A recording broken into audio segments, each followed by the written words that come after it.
Central ഇസ്രായേലിൽ വീണ്ടും ഹൂതികളുടെ ആക്രമണം. ബെൻ ഗൂരിയോൺ എയർപോർട്ട് ലക്ഷ്യമിട്ടാണ് ആക്രമണം നടത്തിയതെന്ന് ഹൂതികൾ അവകാശപ്പെട്ടു. ആക്രമണത്തിന് പിന്നാലെ പ്രതികരണവുമായി ഹൂതികൾ എത്തുകയും ചെയ്തു. മധ്യ ഇസ്രായേലിലെ ബെൻ ഗൂരിയോൺ വിമാനത്താവളത്തെ ലക്ഷ്യമിട്ട് ഞങ്ങളൊരു ഹൈപ്പർസോണിക് ബാലിസ്റ്റിക് മിസൈൽ ആക്രമണം നടത്തി, ഹൂതി സൈനിക വക്താവ് യഹിയ സാരി പറഞ്ഞു. ഹൂതി നിയന്ത്രണത്തിലുള്ള അൽ മസിറ ടിവിയിലാണ് യഹിയ സാരിയുടെ പ്രസ്താവന സംപ്രേഷണം ചെയ്തത്. ഗസയിലെ ഇസ്രായേൽ ആക്രമണം അവസാനിപ്പിക്കുകയും ഉപരോധം നീക്കുകയും ചെയ്യുന്നതുവരെ ഹൂതികൾ ആക്രമണം തുടരുമെന്നും ഹൂതി വക്താവ് മുന്നറിയിപ്പ് നൽകി. ബെൻ ഗുരിയോൺ വിമാനത്താവളത്തിലേക്കും തിരിച്ചുമുള്ള ഇസ്രായേൽ വ്യോമഗതാഗതം ഞങ്ങൾ തുടർന്ന് സ്തംഭിപ്പിക്കും, ഹൂതി സൈനിക വക്താവ് കൂട്ടിച്ചേർത്തു.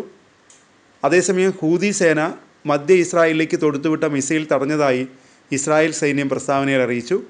സിൻഹുവ വാർത്താ ഏജൻസിയാണ് ഇക്കാര്യം റിപ്പോർട്ട് ചെയ്തത്. വ്യാഴാഴ്ച രാത്രി യമനിൽ നിന്ന് ഹൂതി സേന മധ്യ ഇസ്രായേലിലേക്ക് മിസൈൽ തൊടുത്തുവിട്ടതായി ഇസ്രായേൽ സൈന്യം പ്രസ്താവനയിൽ പറഞ്ഞു. ഇസ്രായേലിൻ്റെ വ്യോമ പ്രതിരോധ സംവിധാനങ്ങൾ അത് തടഞ്ഞതായും സേന കൂട്ടിച്ചേർത്തു. മിസൈൽ ആക്രമണത്തെ തുടർന്ന് ടെലവീവ് ഉൾപ്പെടെ മധ്യ ഇസ്രായേലിലുടനീളമുള്ള 660 നഗരങ്ങളിൽ വ്യോമാക്രമണ സൈറനുകൾ മുഴങ്ങി. സ്റ്റേറ്റ് കപ്പ് ഫുട്ബോൾ ഫൈനലിനായി ഏകദേശം 30,000 ആരാധകർ ഒത്തുകൂടിയ ടെലവീവിലെ ബ്ലൂംഫീൽഡ് സ്റ്റേഡിയത്തിലും സൈറനുകൾ മുഴങ്ങിയെന്നും വാർത്താ മാധ്യമങ്ങൾ റിപ്പോർട്ട് ചെയ്യുന്നു.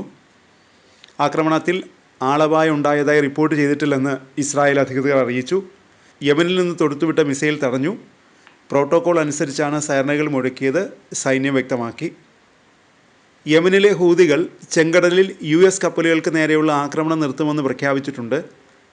എന്നാൽ 19 മാസം മുൻപ് ആരംഭിച്ച ഗസയിലെ ഇസ്രായേൽ ആക്രമണത്തിൽ പലസ്തീനികൾക്ക് ഐക്യദാർഢ്യം പ്രഖ്യാപിച്ചുകൊണ്ട് ഇസ്രായേലിനെ ലക്ഷ്യമിട്ട് ആക്രമണം തുടരുകയാണ് ഹൂതികൾ. ഇസ്രായേലിന് നേരെ തുടർച്ചയായി മിസൈലുകൾ ഹൂതികൾ പ്രയോഗിക്കുന്നുണ്ട്. യമനിൽ ഇസ്രായേൽ നിരവധി വ്യോമാക്രമണങ്ങൾ നടത്തിയിട്ടുണ്ട്. മെയ് മാസത്തിൽ തലസ്ഥാനമായ സനയിൽ ഇസ്രായേൽ വ്യോമാക്രമണം നടത്തി. ഈ ആക്രമണം രാജ്യത്തിൻ്റെ പ്രധാന അന്താരാഷ്ട്ര വിമാനത്താവളത്തിന് കേടുപാടുകൾ വരുത്തുകയും നിരവധി പേരുടെ മരണത്തിന് കാരണമാവുകയും ചെയ്തു. ബുധനാഴ്ച ഹൂതികളുടെ നിയന്ത്രണത്തിലുള്ള തലസ്ഥാനമായ സനയിലെ സനായ് വിമാനത്താവളത്തിൽ ഇസ്രായേൽ വ്യോമസേന വ്യോമാക്രമണം നടത്തി.